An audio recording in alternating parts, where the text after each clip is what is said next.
side.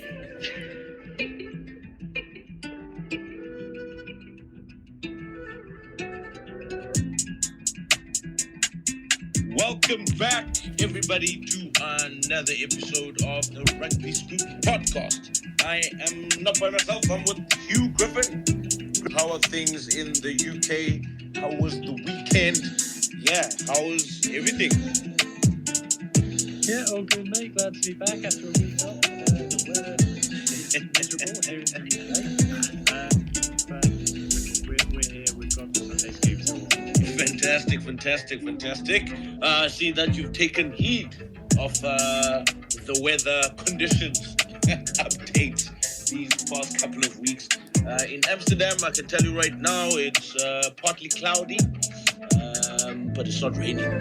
Happy that it's not raining. But now, I think pretty soon we're going to be experiencing the daylight savings. I think I'm going to be 1 hour behind South African time going forward. But yeah, nonetheless, it's myself and Hugh Griffin so far, and I think Hugh might be joining us. I am not quite sure. He's either probably traveling around the globe, or he's probably struggling with some network connection. But without wasting any time, Griff, maybe let's start off with a few news making headlines these past couple of weeks. We didn't shoot or record last week. So coming from Australia, Carter Gordon back to rugby union. So he has been snapped up by Queensland Reds at this point. I know Queensland Reds had Liner as one of their first fives, and he also played for the Wallabies in the British and Irish Lions tour. I don't know what this means when it comes to the 10 jersey, because if you've got Liner, who's already a Wallaby, and you're getting Carter Gordon also, who's also a Wallaby, it's going to create a bit of competition, I guess. And I thought maybe Carter Gordon would have been great if he had moved to the Waratahs at this point. But anyway, what are your thoughts, Hugh, of these guys now from Australia? We've seen a lot of them who are participating or involved with a rugby league coming back to Australia before the 2027 Rugby World Cup. Yeah, I think it's as simple as money, to be honest, mate. It's because they had the last World Cup and then the likes of Marky Mark and Carter Gordon left. Obviously, Wallabies rugby was in a bad place at that moment and the union was struggling. Yeah. They've had the Lions tour. They've had a massive cash injection, wiped out their debts, and then they've got a home World Cup coming up.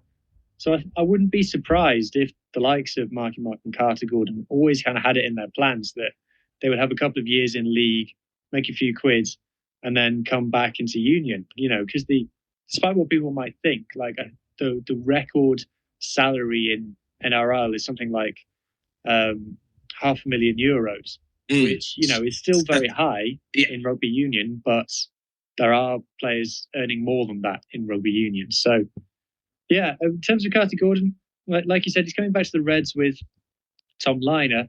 And then at the Waratahs, you've also got Tane Edmed.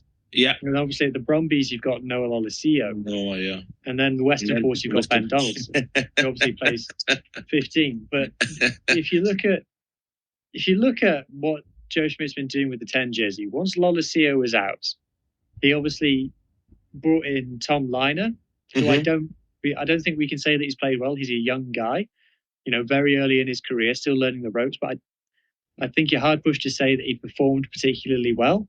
Then you've got Tane Edmed, probably the same. I think there's a question over whether Tane Edmed is really ready for test level. And then you've got James O'Connor, who did a job, seemed to be the best out of all those options.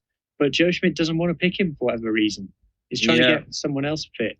So the fact that Rugby Australia themselves are paying the money to get Carter Gordon back, they paid, I don't know what the team was, they paid the NRL team a transfer fee to get him out of his contract early. Kind of tells crazy, you, man.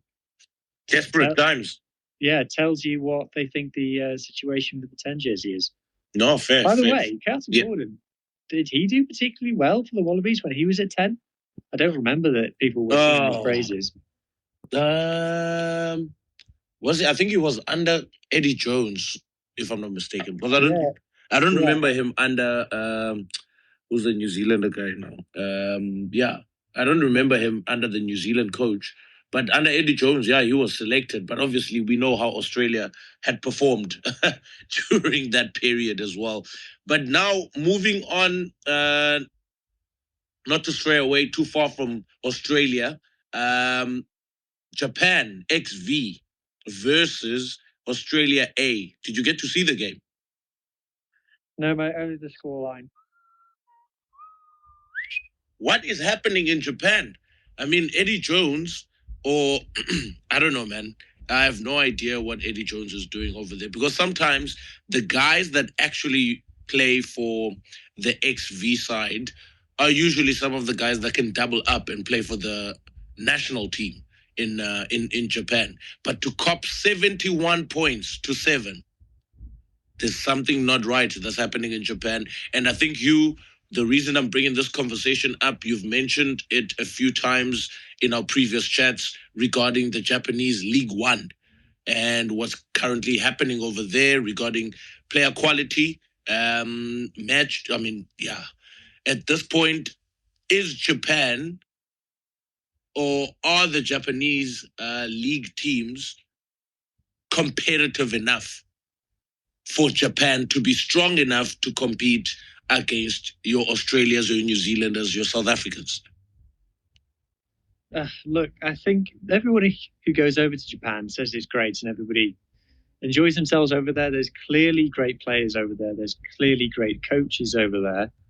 If you watch it, it doesn't strike you as particularly low quality. Okay, maybe some of the defense isn't amazing, but it's not bad rugby to watch.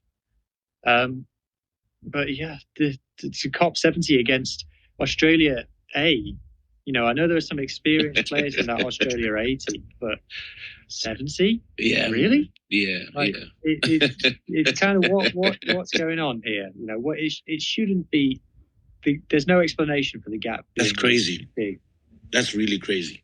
Anyway, moving on. Owen Farrell is not expected to play any part in the English October-November internationals. I wonder what's going on. Is he available? Is he eligible to play for England? Because he played for the Lions. Yeah, he's moved back to Saracens, so he can play for them. So he's at Saracens right now, right? Yeah. So Borthwick is probably not going to pick him. Borthwick, so the England have brought in these central contracts, right? Borthwick has got 3 10s. He's got 1 scrum half and 3 fly halves on the central contracts, with Marcus Smith, Finn Smith, and George Ford. Now, the thing about those players is they're all incredibly different. Yeah. And George Ford is kind of, the other side of 30. I think he will get to the next World Cup. But with Owen Farrell, I think if he brings him in, you'll probably see him more as a 12. But yeah. I mean, I don't know, to be honest. No, it's a really tough one. Next one is the Boks coach has secured a clearance, actually.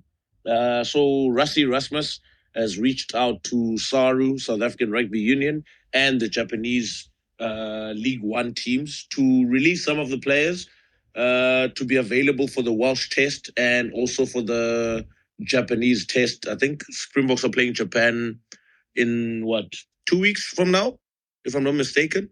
And then there's that test against Wales on the 29th of November. So some of those players who would have been or who will have gone to Japan are allowed now to participate in this match. Then Nick Mullet. Okay, before I talk about Nick Mullet, Hugh, if you had to look at Pieter-Steph du Toit, who do you think in South Africa could be a player to succeed him in that number 7 jersey? Look, the first thing, he's an all-time legend of the game, arguably the greatest blind side ever to play the game. I think, people can have the debate between him and Jerome Kano. Yeah. People can have that discussion themselves. So it's not just as simple as just finding someone who's as good as him. And also, he's playing incredibly well. Well at the moment. So I think you've got to wait for his powers to wane. I really like Elrich Lowe. I think he could play 7 for the Boks. I really like Hanekom's probably more of a 6 or an 8. So that's probably the ones that I'm thinking of. Obviously, we had Vincent Situka. As well. Jeez. There's him as well, cheapest. There's a lot of talent, basically.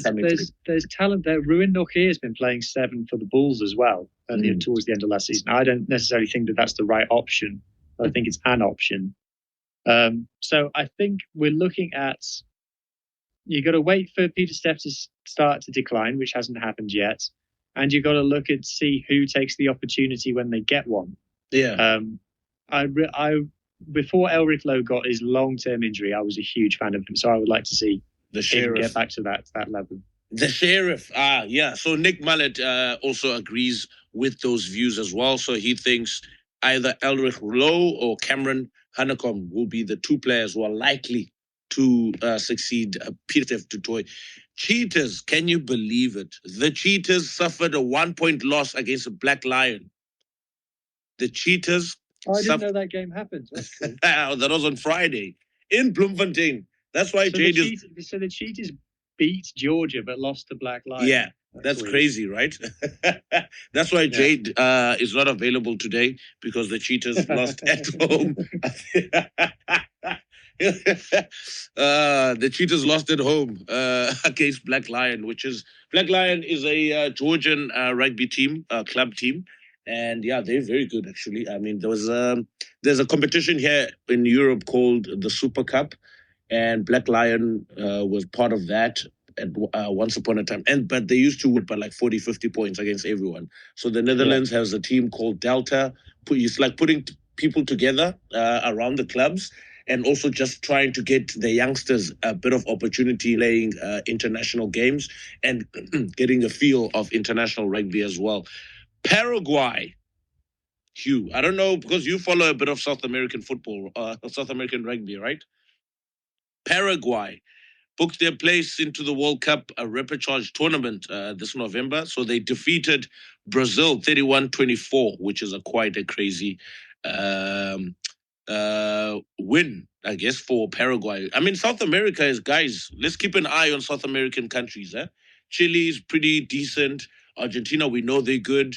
Paraguay, I think Uruguay were in 2023 or 2019 World Cup, if I'm not mistaken. But yeah, I think rugby is starting to pick up over there, and they're really taking it seriously. And South Americans, very passionate about everything they do. Rassie Rasmus, also again in the news, shared his preference for rugby championship window to start, maybe to move in the same period as the Six Nations. Hugh, we talk about the global game all the time, right? Your thoughts on this particular one, where if rugby championship could also be played at the same time as the Six Nations? I'm not sure, because maybe there's there could be way too much rugby, if I'm not mistaken. I mean, which one do we kind of focus on, or do we get separated and segregated regarding the North focuses on the North because it's Six Nations, the South focuses on the South because it's rugby championship? I mean, are we capable of actually watching either or during that period of February, March?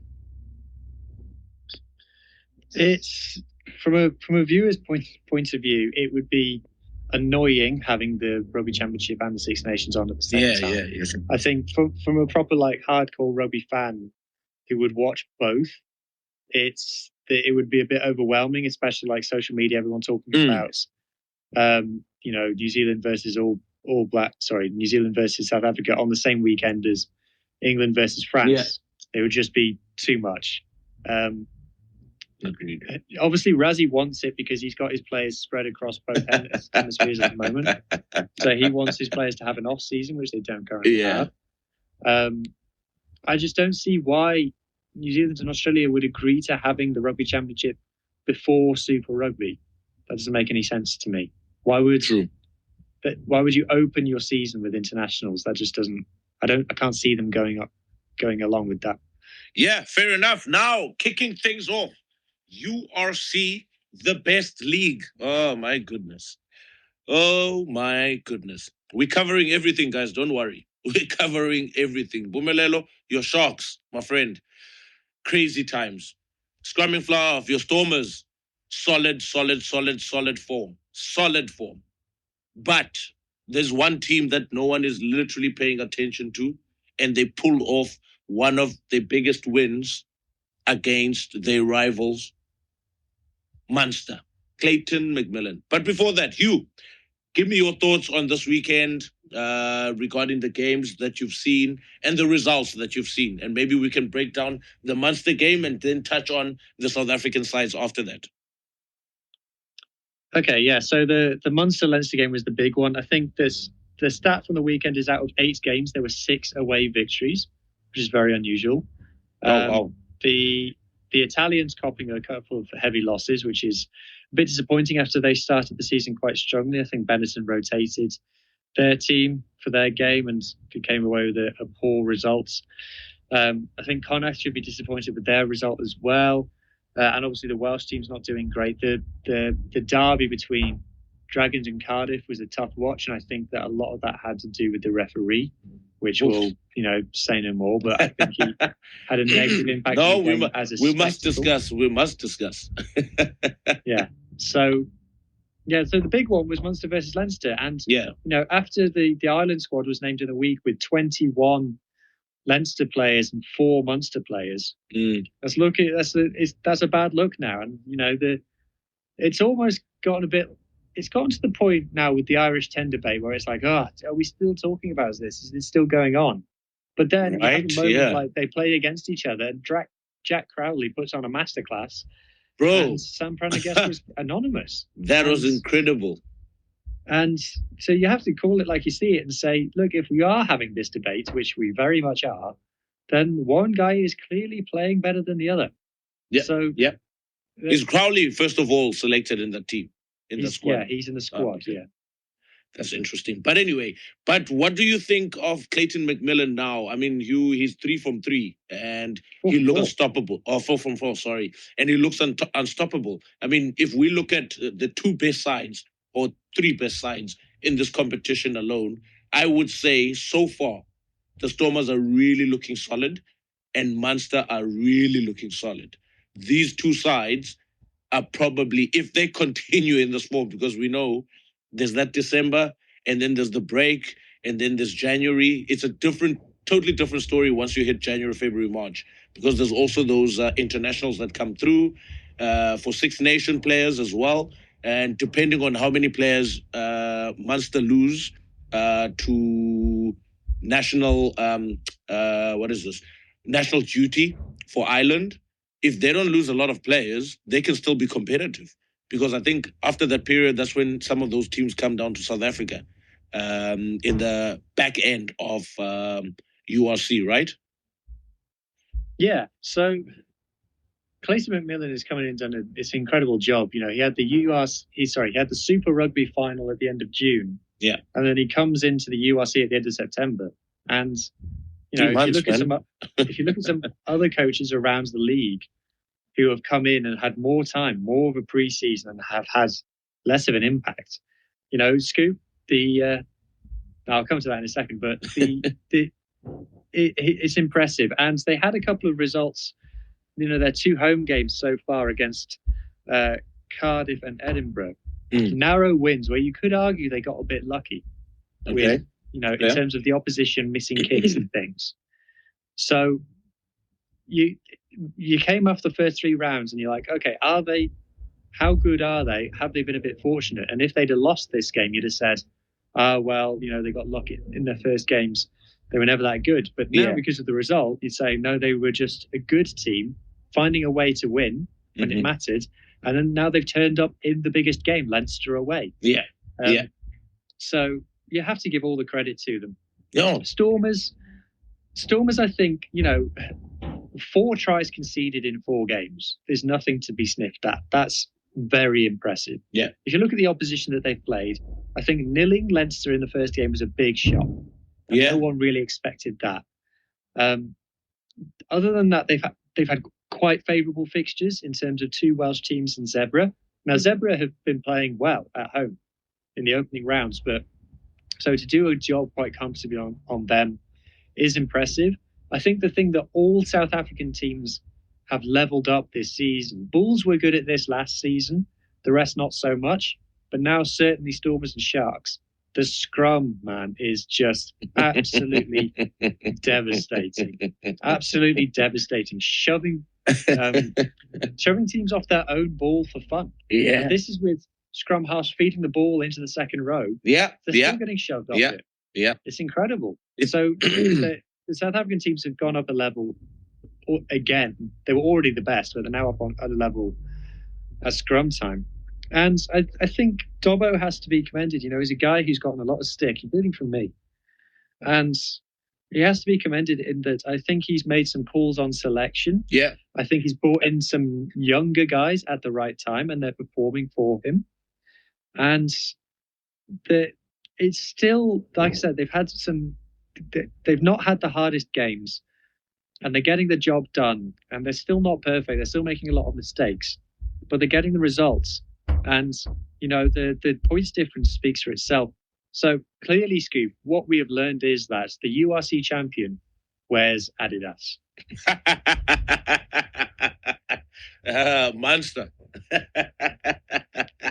But I wanna just dissect a bit of this Munster versus Leinster game as well. I mean, when I watched it, I think the first 10 minutes of that game was very, very scrappy. A lot of handling errors, and maybe both teams trying a bit too much. What I was impressed with Munster, the handling skills, the passing game.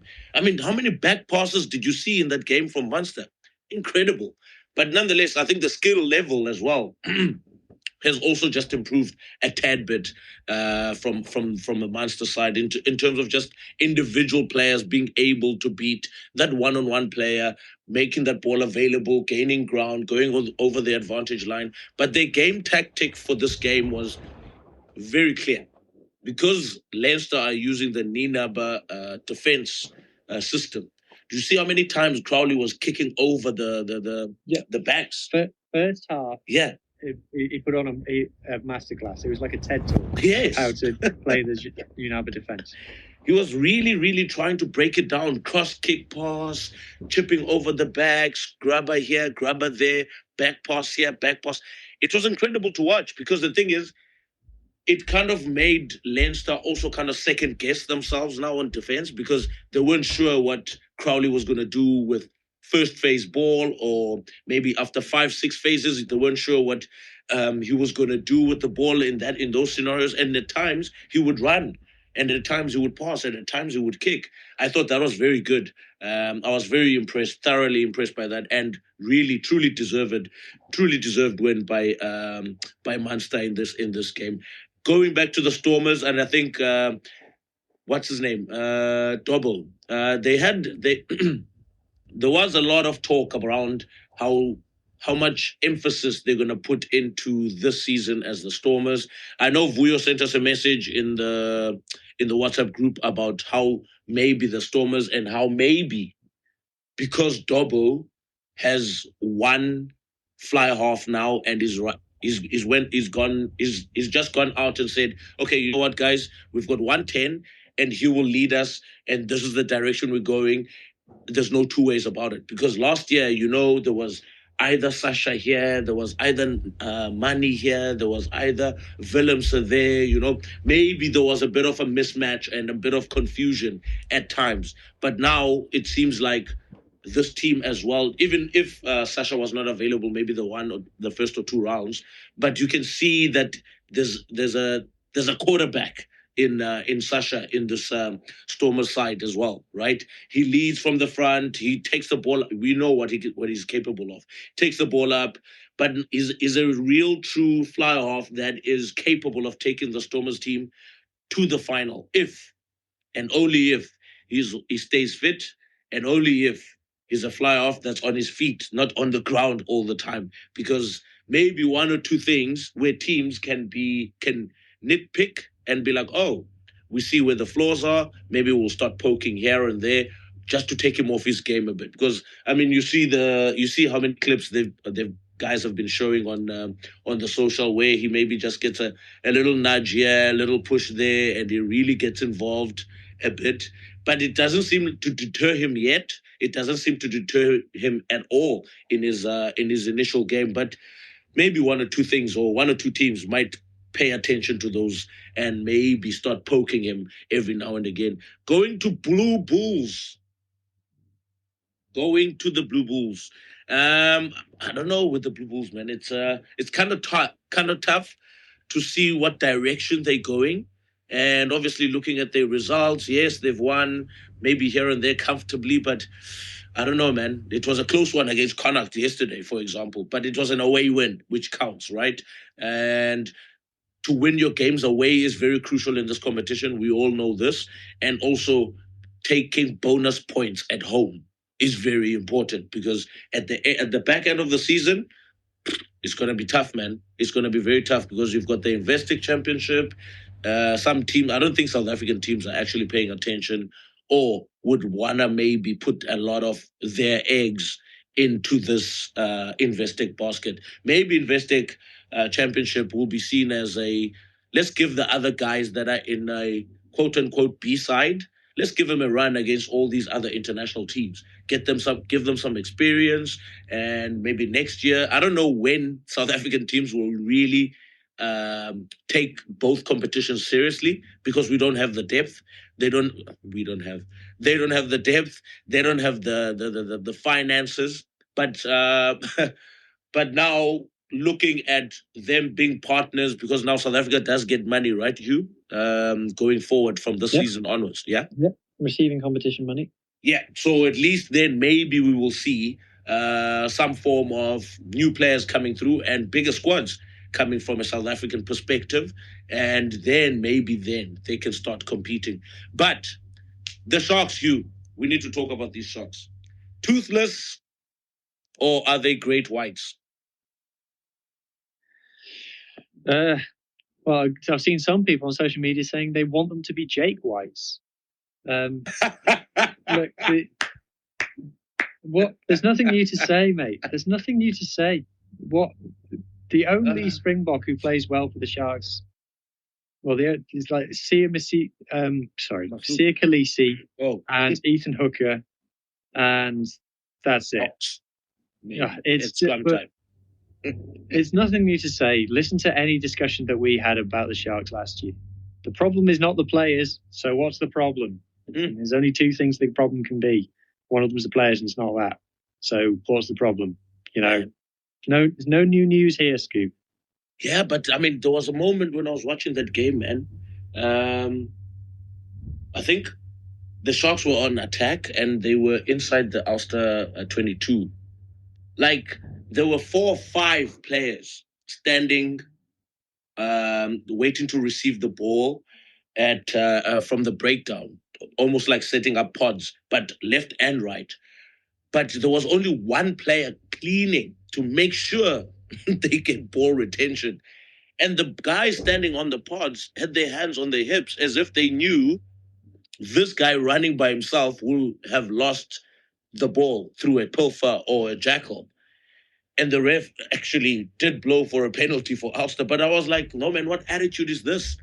What body language is this from the Sharks? This is not the same body language from the exact same players when you see them in the green and gold. This is crazy, man. At this level. I mean, I know we've said so many times, but looking into solutions, Hugh, if we talk about the Sharks, we can continue for the next half an hour or 60 minutes or so. But solutions-wise, we've seen what Munster have done. They've gone out and broke the bank and got Clayton McMillan. I mean, do you think the Sharks should look outside, or do you think the Sharks can still look within the Sharks, because they've got a director of rugby who comes from Sevens? I haven't seen him roaming around anyway. I don't see his name, Neil Powell, being thrown around anyway in terms of taking over the reins, or he is part of the problem, or he's part of the reasons why the Sharks are the Sharks right now, because we saw the Sharks, celebrating the under-21 championship just now. We saw the Sharks last year. I think it was last year, if I'm not correct. We saw the Sharks last year winning the Currie Cup under the former Springbok, you know. So there is quality, there are players there, but solutions. Do you still keep the whole coaching staff? Because if you remove Plumtree, you still have the same coaching staff around. So what changes, or what changes can they make, do you think, from just from what we've seen? I mean, in happening in rugby across the board. What are your thoughts in terms of solutions now for Sharks? Yeah, it has to be a change of coaching, and probably I would think about getting all new voices in at this point. If the Sharks are the team, like they've signed Thomas Tutoy, right? They're bringing him back next year. Yeah. So if they're going to be the team that brings people back to South Africa, why not start doing it with coaches? There's two guys right there in Franco Smith and Johan van Graan. Yeah. Who I'm sure wouldn't mind coming back in and being in South Africa. These guys have got proven track records. One of them in the URC. Of course, Johan van Graan also coached Munster. There's two easy solutions right there. In terms of in South Africa, I'm not so sure. I don't know if they want to consider going down the Jake White route. Maybe not. Oh, jeez.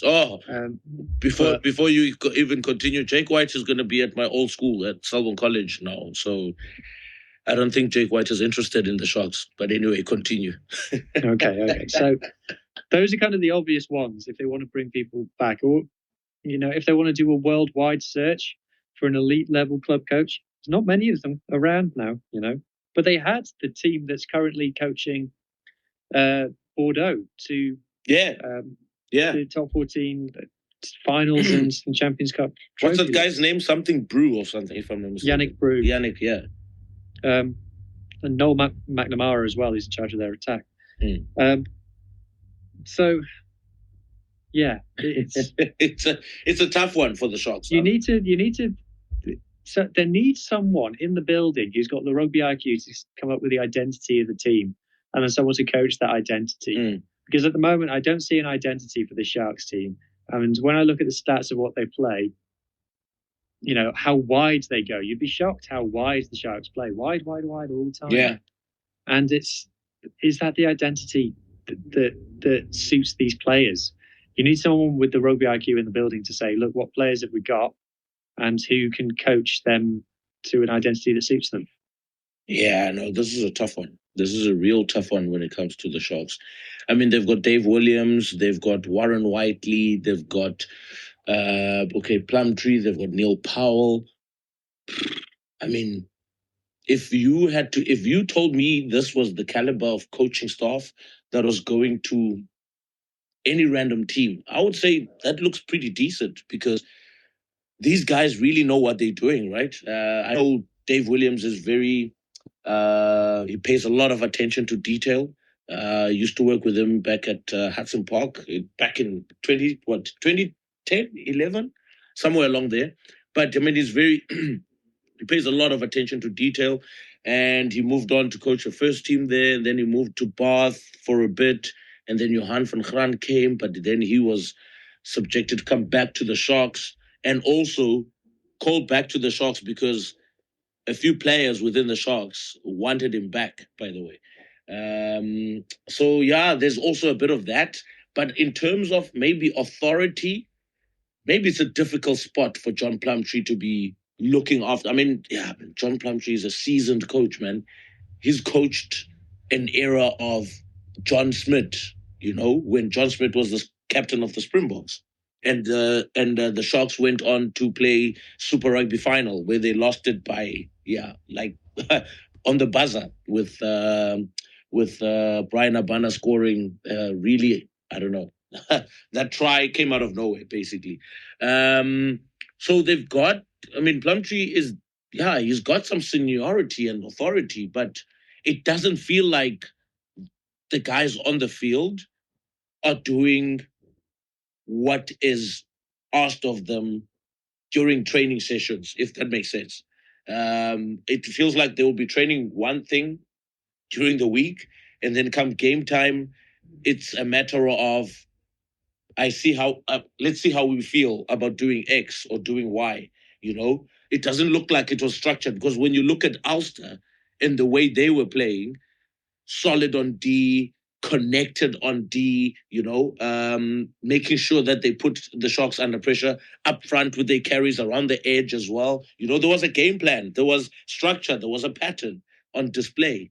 But then with the Sharks, you don't know what to expect at all. It's almost as if everyone is waiting for a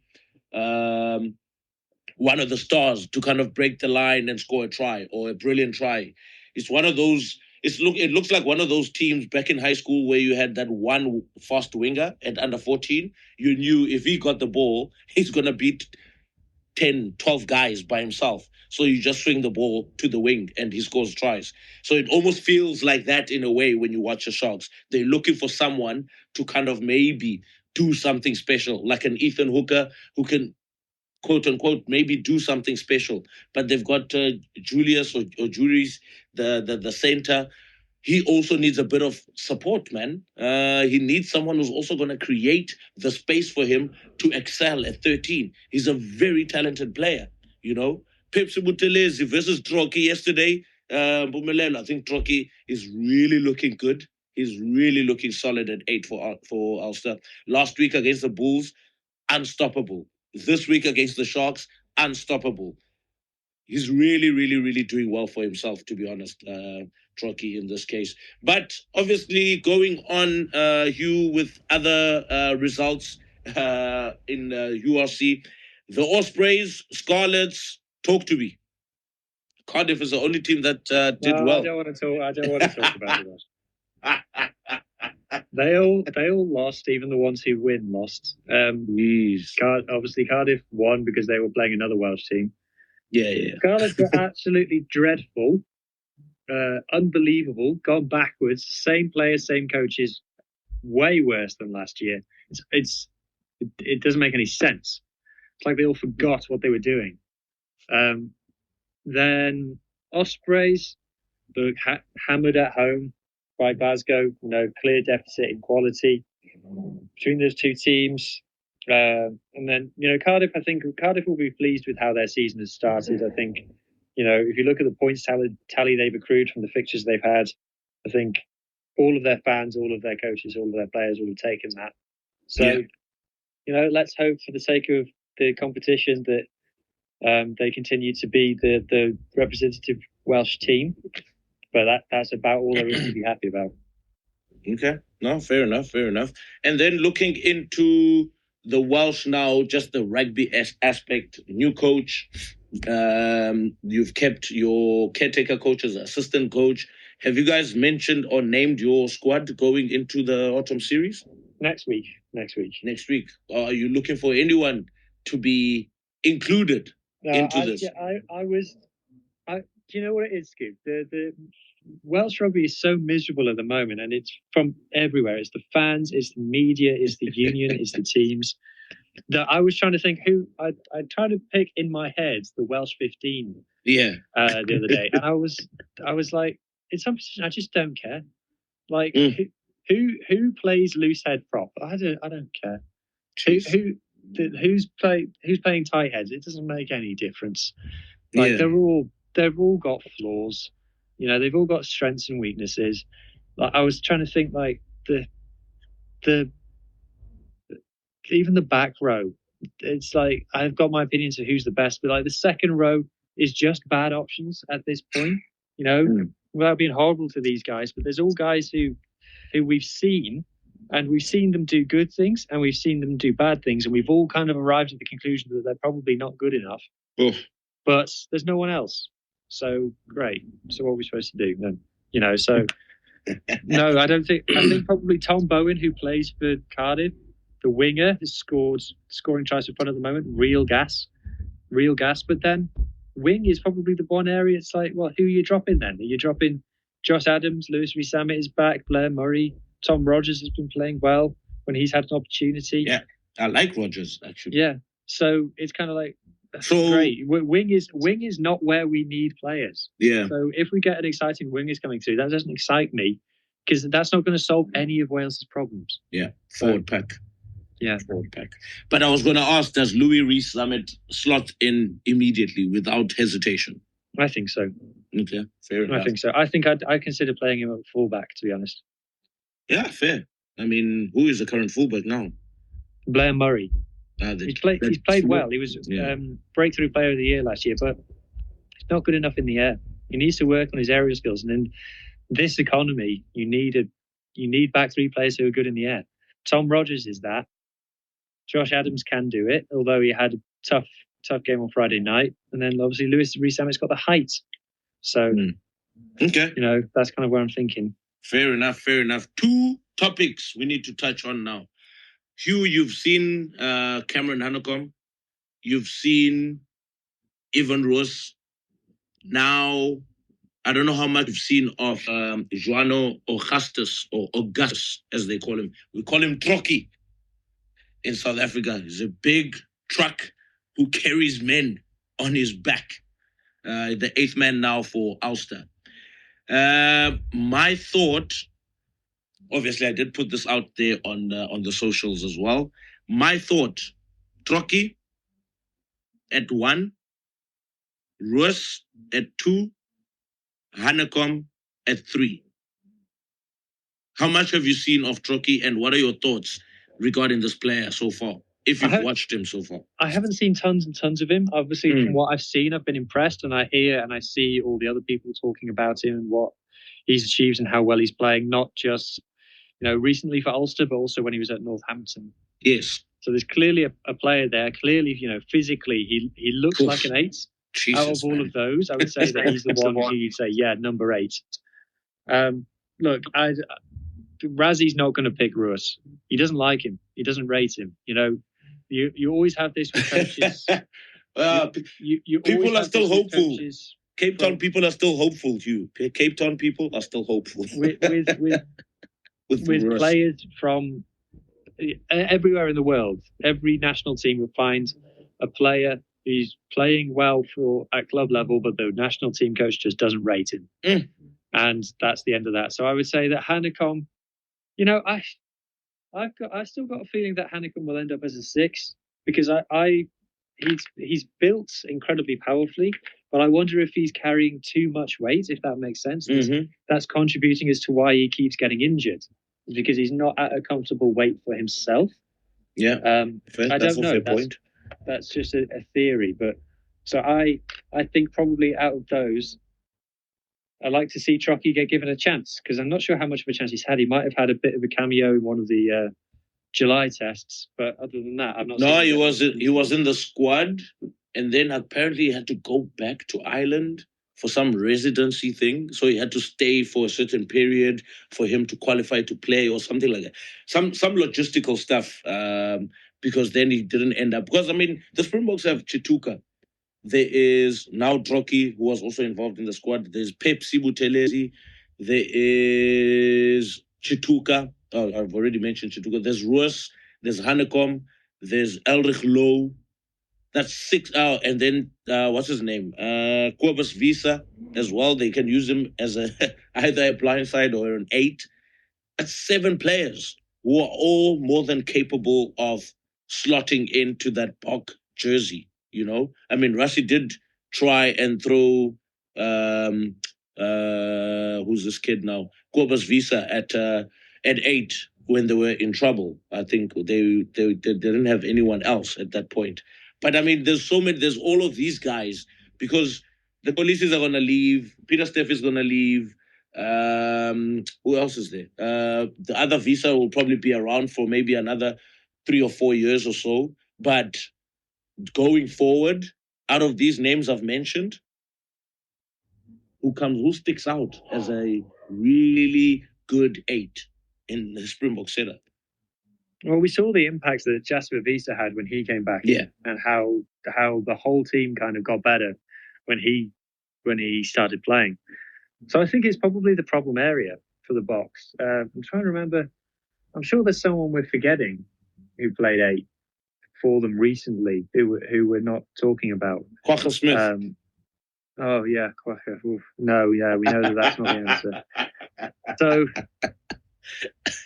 Yeah, I think it's time to. I think it's I think they're still searching. Yeah. Because Jasper likes to cop a red card, doesn't he? Oh, exactly. There's also that. And then moving on to the second debate or second conversation. Hugh, me and you will probably agree that, yeah, Sacha is probably the best 10 in world rugby at the moment. That's said with a squeaky voice or unsure voice. But in SA, right, I remember you raised the question a while back. I think it was last year or something, regarding the way either South Africans or Southern Hemisphere in general, how we really don't, I don't know how to put this correctly, but in terms of rating players, you'll get one side of the fence going, bloody good player, got no questions, give him everything he wants. And then on the other side of the fence, you still get a lot of doubters, a lot of doubters. And there seems to be like a trend now currently where everyone is kind of nitpicking and looking at how a Sacha is behaving. We're not looking at his actual skill set, the actual skill set that's required for him being a number 10, catch, pass, run, kick.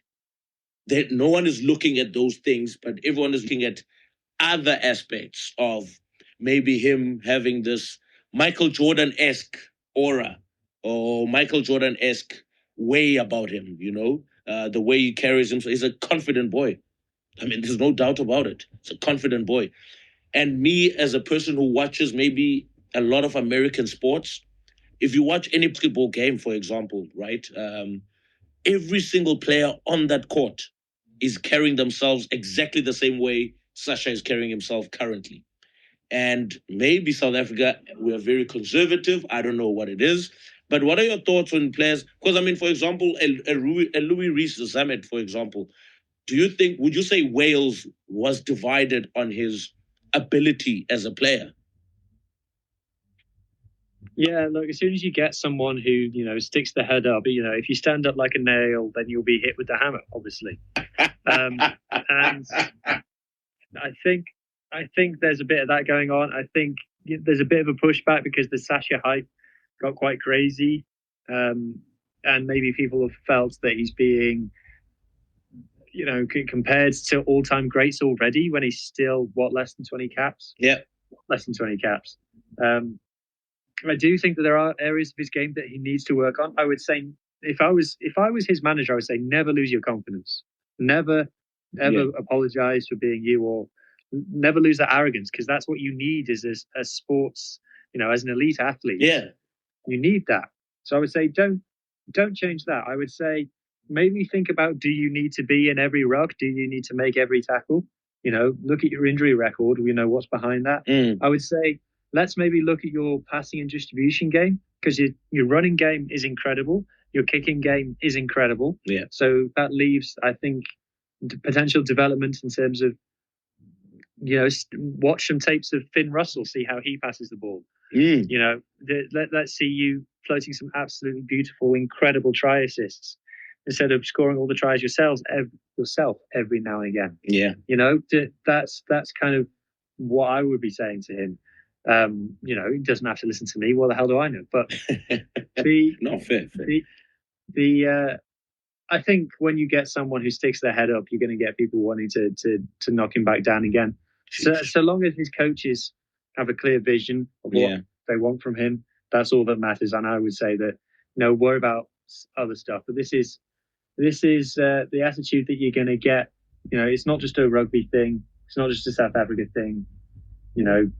Anybody who stands up and makes a name for themselves is going to get people wanting to tear them down. And so it's just, unfortunately, natural. No, fair. I think, I think you've put it very well there in that sense. I mean, it's an annoyance for me, to be honest. I mean, when you hear, there's room for banter, there's room for, silly things that are thrown out there. But at the end of the day, I know Sacha is a very brilliant number 10. When I saw him in that under 20, there was that summer series during COVID.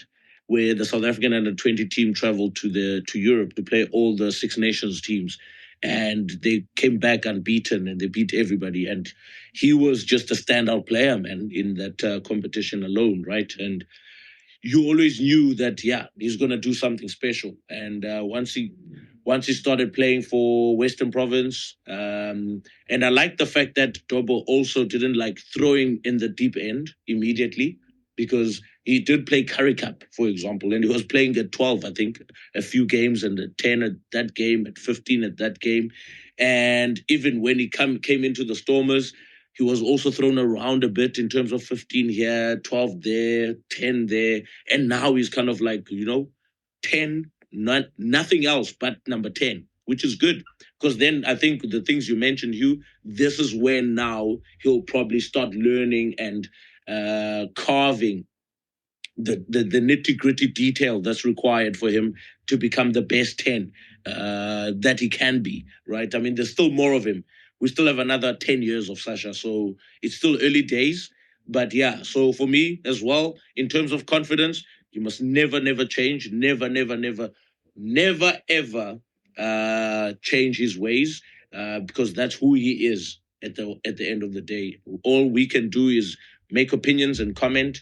But yeah, he's a very solid player, without a doubt. The greatest rivalry tour dates are out.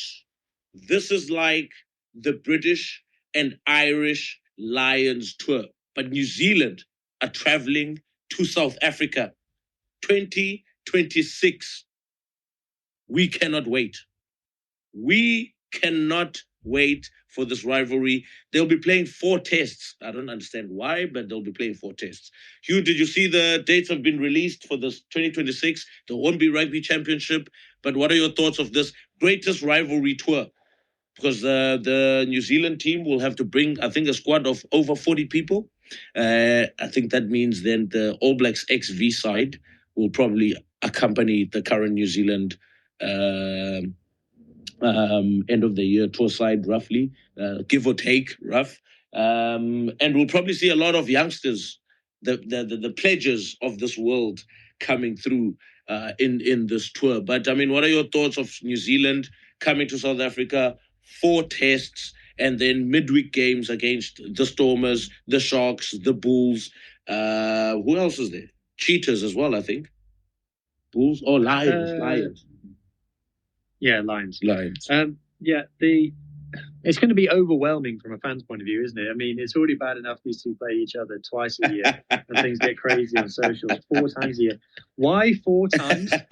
Why 4? I mean, they said that the last game is going to be played outside SA, so it's a cash grab, let's be honest, guys. Yeah. But it's going to be played in London, surely? Again? Surely. Jesus. It must be. So, So, look, from a rugby point of view, it will be fascinating. If you hope that the All Blacks manage to not lose every game. Against the Boks anyway. Obviously, they'll beat the URC franchises easily. Of course, they will, especially with no Springboks. But they're 4-0. That'll be wild. Well, yeah, exactly. That's why you're hoping it doesn't happen. But the Boks will be very motivated. Very motivated.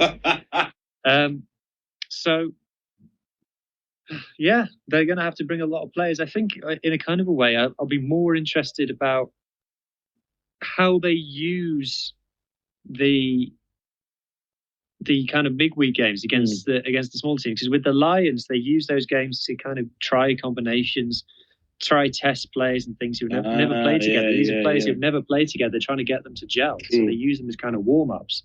Whereas that's not going to be the case here because they all used to each other. You're not going to need to play, like Bowden Barrett and Geordie Barrett don't need to play together, do they? To get any more cohesion. So I would like to see that those games against the URC teams used as basically All Black 15 games. Yeah, exactly. Try young new players. I mean, you're the All Blacks fan, Skip, so you can talk. I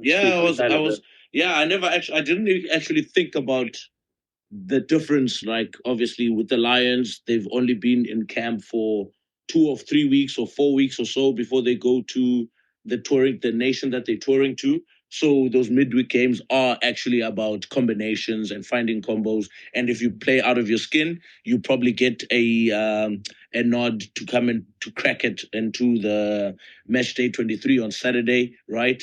And with this tour now, I don't think, okay, based on how Razor has been, I don't see him changing the narrative, changing the way he does things, because he's going to be the one that's in charge of everyone.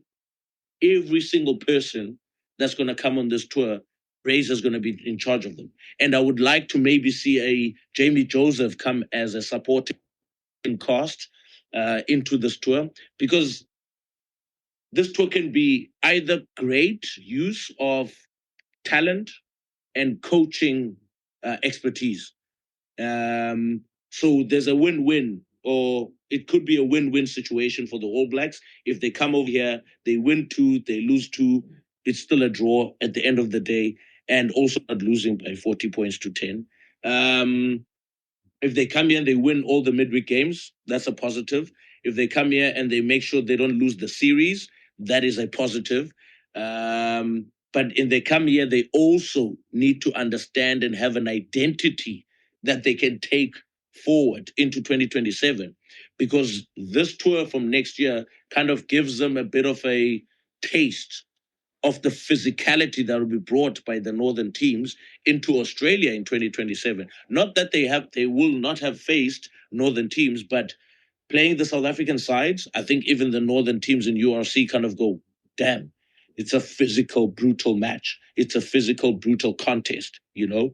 So for Razor and the All Blacks coming from Super Rugby and razzle dazzle and running rugby, and then coming to South Africa in the same year and having the physicality and the physical confrontation and getting those bodies ready, right?